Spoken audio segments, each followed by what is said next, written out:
Hello and welcome to the 1995 Hungarian Grand Prix. The mid-season break had been moved one race earlier than usual and thus F1 is now back in action.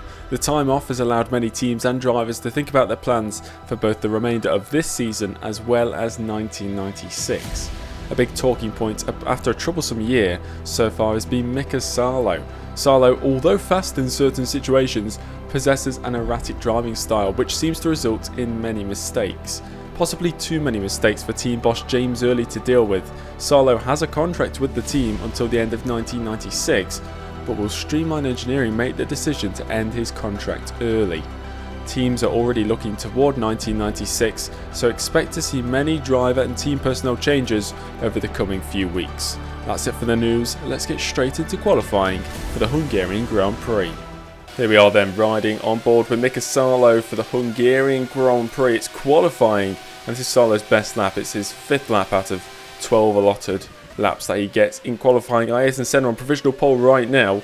He seems to be running away with the championship. It was a mixed bag really earlier on in the season for the Williams team, especially at opening race. We really thought, most people thought that Williams were going to struggle this year, maybe struggle to get third in the Constructors.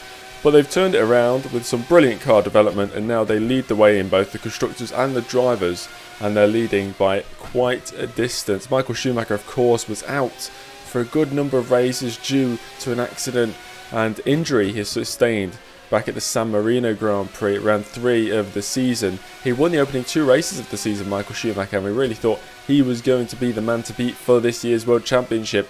But reigning World Champion Ayrton Senna has come clutch during the mid-phase of this season. I think he's already won the last 4 races, I believe. So he's on a brilliant run of great victories. And he's scored a maximum of 40 points out of the past 4 races. As Salo on this lap is 1.5 seconds up on his previous best. His previous best good enough for 24th place. So obviously he's really going to improve on that time. Around the final corner on this very tricky track. It's Monaco without the walls. So they say across the line it's a 125.068. It's good enough for 14th place for Salo at the moment. But let's see where he starts on the starting grid. Senna claims pole position today ahead of his teammate Damon Hill. Michael Schumacher is slowly improving after his return at the British Grand Prix. He qualifies in 3rd, only 4/10 off pole position. Gerhard Berger a whole second down, but in 4th place. Then we have the 2 McLarens of Brundle and Häkkinen. David Coulthard only managing 7th in the Benetton. John Alesi in 8th place. Olivier Panis and Heinz-Harald Frentzen occupy the 5th row of the grid. Onto the second half of the grid, well, the second third of the grid. Eddie Irvine and Kai Mahendra line up alongside each other on the 6th row of the grid. Katayama in 13th, Barrichello in the 2nd, Jordan down in 14th place. Eric Bernard quite a distance off his teammate today in 15th place. Mika Salo in the lead, Streamline up in 16th. A solid qualifying for Salo at a track that he has struggled at in the past. Jos Verstappen is 17th. Ralf Schumacher and Gianni Morbidelli, the 2 footworks, 18th and 19th respectively, with Giancarlo Fisichella-Rani at the top 20 for Minardi. Onto the final third of the grid, it's the second Minardi of Martini in 21st. Zomba Reith only managing 22nd, he's been out-qualified by Salo yet again. Mark Blundell and Alessandro Zanardi, Lotus drivers 23rd and 24th, and the final row of the grid is Roland Ratzberger and Johnny Herbert, meaning that Jean-Marc Gounon, Hideki Noda, Sospiri and Rosset, the 240s, not making the grid today. So here we are at the Hungaroring. It's just shy of 4 kilometers in length and we have 77 laps ahead of us, so quite a number of laps due to the short distance of the track. The weather is dry and it's going to stay dry throughout this one. The action zones, 3 main overtaking zones. It is a tricky track to overtake, to be fair. Turn 1 is a right-hander, it's a hairpin. Turn 2 is a left-hander, a hairpin. Turn 12 is another half-decent overtaking opportunity. The difficulty of the circuit is high, overtaking is low, and the speed of the circuit overall is low as well. The driver strategies for the Streamline Engineering drivers. Mika Salo starting in 16th, he's going for a very aggressive 3-stop strategy to help manage the tyres and push all the way out, all the way throughout this race. His teammate Zomba Reith is on a more standard 2-stop strategy, starting a bit further down. Let's see how it works out for the pair of them. Well, there's only one more thing to do, and that's go racing. The 1995 Hungarian Grand Prix is next. Here we are on the grid, 2 lights, 3 lights, 4 and 5. The 1995 Hungarian Grand Prix is underway, and Salo's reactions to the lights was absolutely brilliant, but he does get bogged down in that first phase, accelerating through the first few gears. He's jumped by Jos Verstappen as they head down towards the first corner for the first time in this Grand Prix. Salo back up the inside of the Tyrrell of Verstappen and retakes that 16th place, which is where he qualified. He's behind the Ligier of Bernard and Verstappen's teammate Katayama. He goes to the inside for turn 2, looking up the inside of Eric Bernard in the Ligier, who was outqualified massively by his teammate Olivier Panis here today. And now Salo up to 15th place through the first couple of corners and ending the first sector on his opening lap. It's been a solid start. And of course, Salo is probably on a completely different strategy to most of the drivers here. Most drivers, I assume, will be on either a 2-stop or even a 1-stop. A 1-stop strategy is quite powerful around a circuit like this because there is a number of laps, a lot of laps, 77 laps, and it's similar to Monaco where it's very difficult to overtake. So track position is king. So Salo's very aggressive 3-stop strategy might pay off, might not pay off, we'll see. But he's overtaken Katayama now as well, up to 14th place and chasing down the Jordan of Rubens Barrichello. The lights are out and we are underway for the 1995 Hungarian Grand Prix, and off the line Damon Hill gets a better launch than his teammate Senna. Hill has the inside line into turn 1 and forces his teammate deeper into the corner. Hill into the lead. The British driver leads for a British team at the Hungarian Grand Prix. Senna slips down to second. Schumacher holds on to third at the start. On to lap 3, and Salo's got a run on Barrichello down into the first corner. He goes to the inside, side by side, they almost touch, but through goes Mika Salo up into 13th. A great start. He's got his old teammate, his old rival Kai Mahendra in the Sauber in front of him now, just a handful of seconds ahead. Reith has made a pretty poor start to this Grand Prix, slipping down a few positions. He's trying to put pressure on the LaRousse of Herbert. He's pulling over to the side of the track. He's out. He's out. Reith is out of the race. Lap 6. He's the first retirement of the Hungarian Grand Prix. Lap 8. Salo's putting continuous pressure on Kai Mahendra here, but he's made a mistake into the final corner and he spins the car again. This has become a weekly process for Salo, making good progress in the race for it to become undone through his own mistakes. He managed to get the car facing the right way again. He's going to lose a whole host of positions. He's fallen down to 22nd place. This is another disaster for Salo. How long can he keep going like this before his team has had enough? It's road to recovery yet again for Salo, just like last race at the German Grand Prix where he made a handful of errors and had to work his way back up into the top 10. He's going to have to do something similar here today to avenge what has been... Well, the first 7.5 laps were fantastic from Salo, working his way up the field. He was closing in on 12th and 11th place in the race. And then that mistake cost him. It was a strange spin. He lost grip turning into the final corner. And as he ran wide, there was absolutely no grip off the track. And as he tried to turn back towards the circuit, the rear end just let go and around he went. But there's a yellow flag out as Salo has managed to get past Martini. There's a yellow flag. I think somebody might be off.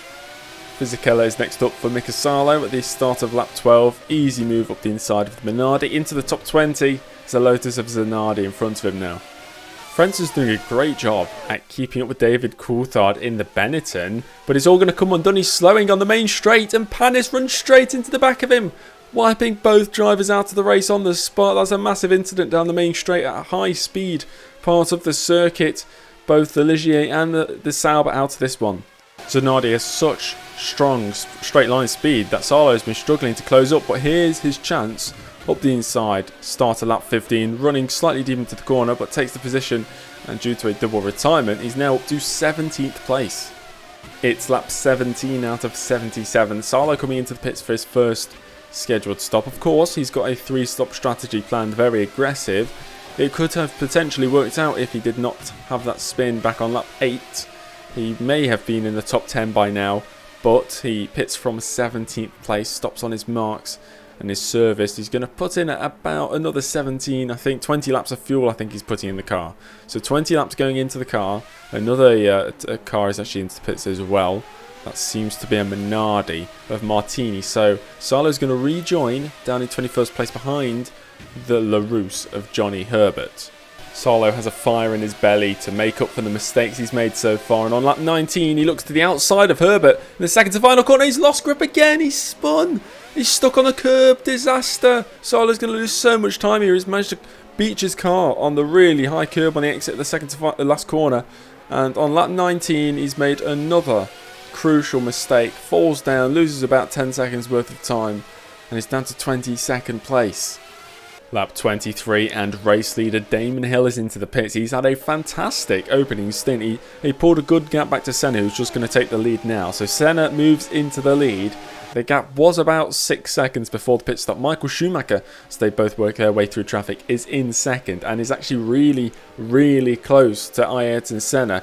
This battle is definitely not over yet, but Damon Hill is going to rejoin in a comfortable third place. It's about 1/3 of the way through this race right now. Senna leads Schumacher, Hill in third, Berger, this is the battle we're looking at right now, Berger in fourth, Martin Brundle in fifth, and Alesi in sixth place. Mika Häkkinen all the way down in ninth. I think he's had an earlier pit stop. David Coulthard has not made any progress since starting this Grand Prix. Started in seventh, still in seventh. The Ferrari straight line speed is keeping them ahead of the McLarens comfortably at the moment, as this track is very, very difficult to overtake at.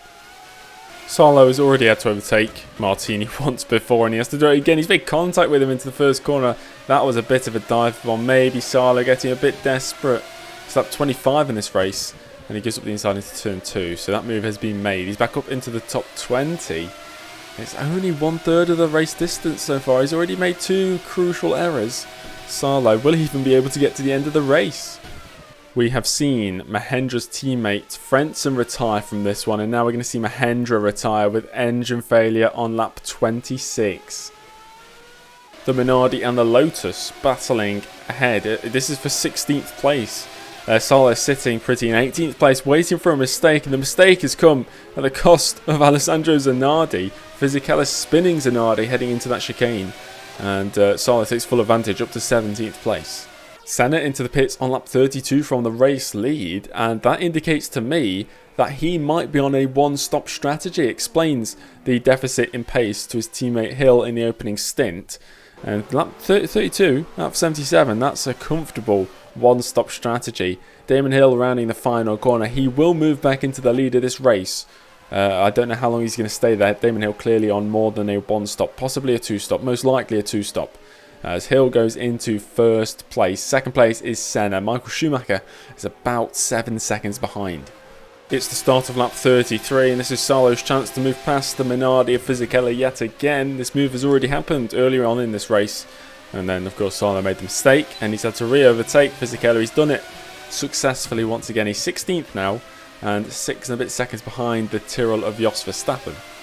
Footwork of Morbidelli. It's going to come undone for him as well on lap 36. Engine failure. Another car with engine failure here today. He's going to stop on, well, a really poor place to stop actually. That's going to be right on the racing line for some of the drivers coming through. And there's, oh no, Schumacher's run into him. Michael Schumacher, the Benetton, straight into the back of Morbidelli. Oh, disaster. Absolute disaster for the Benetton. Solo into the pits for his second out of 3 scheduled stops. It's lap 37, so we're past half race distance almost. In a couple of laps it will be half. For the leaders I believe it is half race distance now, because Salo is more than a lap behind the leaders as it stands. And he pits from 14th place, and he's going to lose out to a few drivers. Let's see where he rejoins. Of course most drivers on either a 1-stop or a 2-stop. So now I think a net track position of 17th place for Salo. The drivers in front and the drivers behind most likely also need to make one more stop in this race. Likewise does Salo. He's going to go all the way to lap 57 before making his final stop. There's been quite a bit of action in the pit lane over the past couple of laps, and Salo's main rivals in this race, the Minardis, as well as Zanardi in the Lotus, I think they're on a one-stop strategy. They've only gone into the pits on lap 39, lap 40. And now, after the pit stop phase, Salo's back up to 14th place. Jos Verstappen, though, 16 seconds ahead. I don't think he's been into the pits yet. Lap 46, race leader Hill into the pits for his second and final scheduled stop. There's going to be just about 30 laps left as he comes out of the pits. And Senna is surely going to move back into the lead. There's Senna rounding the final corner. So the gap was about 10 seconds. That's not going to be enough for Hill to remain in the lead after this pit stop phase. And Senna leads the way. Solo lapping Ratzenberger on lap 47. He's closing the gap to the two Tyrrells and the footwork of Ralf Schumacher quite rapidly. So it's looking good for Salo. Well, it was looking good for Salo. Off the track, round he goes yet again. That's the third spin of the race for the Finnish driver. He rejoins the circuit. He's going to have lost at least 8 seconds, 9 seconds there. Holds on to his position of 14th, but a massive time loss yet again.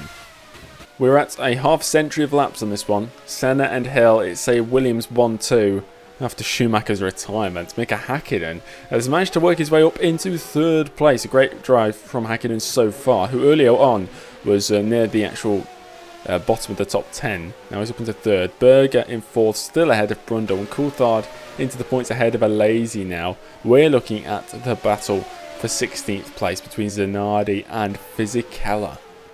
It's been a fairly high retirement rate today, and it's going to get one larger as another engine. I think it's a third engine failure we've seen today. Mark Blundell in a Lotus this time on lap 52. Quite frankly, it's been a disaster class by Salo today. It's lap 54 and a mistake out the second corner, heavily into the wall, and that's got to have caused quite a bit of damage to the Streamline Engineering car. Once again, he's not going to lose any positions. He's already down in 14th place. He's going to get lapped again though by one of the Ferraris, and that's another crucial mistake from Salo. Into the pits for the final time goes Mika Salo. It's lap 56, so one lap earlier than he was previously going to come into the pits. But maybe that damage caused from his latest incident has forced him into an early pit stop. Pits from pits from 14th place, should I say. We're going to have 20 laps to go after this, but I believe Salo is already maybe 2 laps down. 1 lap, maybe 2 laps.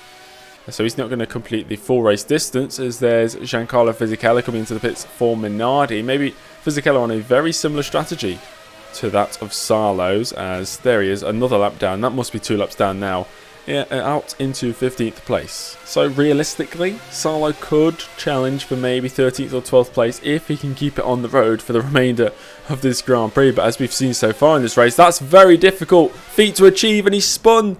He's heading towards the barrier, and that's it. That is Salo's Hungarian Grand Prix over and done with. A heavy impact with the barrier on the exit of turn 2, starting the entrance of turn 3, and that is Mika Salo out of the Hungarian Grand Prix.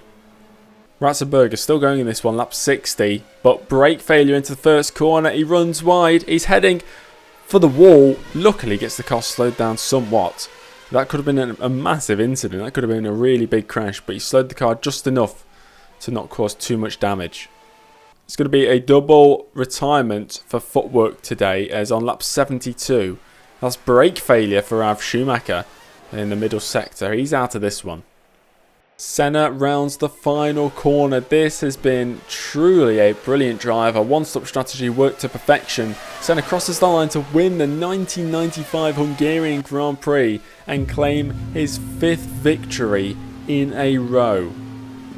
There we have it then. Ayrton Senna wins yet again. When is this run going to end? This is an absolutely astonishing run from Senna, the Brazilian, outclassing everybody lately. Damon Hill, who was on a different strategy, led for almost the majority of this Grand Prix, finishes in second. So it's a Williams 1-2. Gerhard Berger completing the podium. David Coulthard, he started down in 7th. A decent recovery up to 4th place. The 2 McLarens in the points yet again as well. John Alesi just missing out in 7th. Rubens Barrichello in 8th. Bernard and Katayama rounding out the top 10. In 11th place, Eddie Irvine, who had a gearbox failure with 2 laps to go. So he's classified 11th.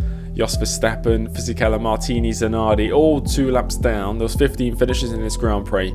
Ralf Schumacher with a brake failure. It looked like it could have been a nasty accident, but he got the car kind of slowed down across the gravel before making impact with the barriers on the exit of turn 1. Roland Ratzenberger, another driver with brake failure. Johnny Herbert, we missed that on the broadcast, but he had a gearbox issue, forced him out of the race. Mika Salo, we all know what happened to him. Mark Blundell, engine failure. And crucially, Michael Schumacher, that collision at the first corner could have been avoided. Since returning to the sport, Michael Schumacher has really struggled. Some mistakes have been his own, but some, like today, have been out of his control. And I just believe that his chances of the championship have already disappeared. And this is what that championship looks like. Senna is 30 points ahead of now second place Damon Hill. Martin Brundle is now in 3rd. Michael Schumacher has slipped down to 4th place. So Michael Schumacher, after the second round of the season, I believe was leading the championship by 10 points, 8 points, something like that. He is now 32 points off the lead. And we only have a handful of races to go in this one, in this championship. John Halazzi all the way down in 10th place with only 7 points to his name so far. We did not have any new point scorers today, so we still have 17 drivers scoring points so far this season. Mika Salo will be disappointed he's only picked up 1 point, but with the mistakes he's made, will his seat be in jeopardy? He has got a contract to the end of the 1996 season, but if these results keep coming like this, will his contract be terminated at the end of 1995? Williams picking up a massive haul of points yet again. Maximum is a 1-2 finish, so 16 points added to their tally. They've almost broke into the triple digits. 94 points. Second place Benetton down on 61. It's actually a closer battle between 2nd and 3rd than it is 1st and 2nd, which says all you need to know about Williams' domination during this phase of the season. A quick look at the team update. The morale is not looking too pretty. The rule is if morale is lower than 60, then contract renegotiation cannot happen, but there are a few different things that can change that, such as a driver being loaned to another team. Then the morale does not have an effect of contract negotiation, so that applies to Zomba Reith. And of course, if a driver already has a contract for next season, that does not matter either. So Mika Salo, he does have a contract to 1996, but with these results, it'll be a bit shaky whether he actually gets to stay with the team. It will cost Streamline a bit of money to cancel that contract at the end of 1995, but maybe it's worth doing.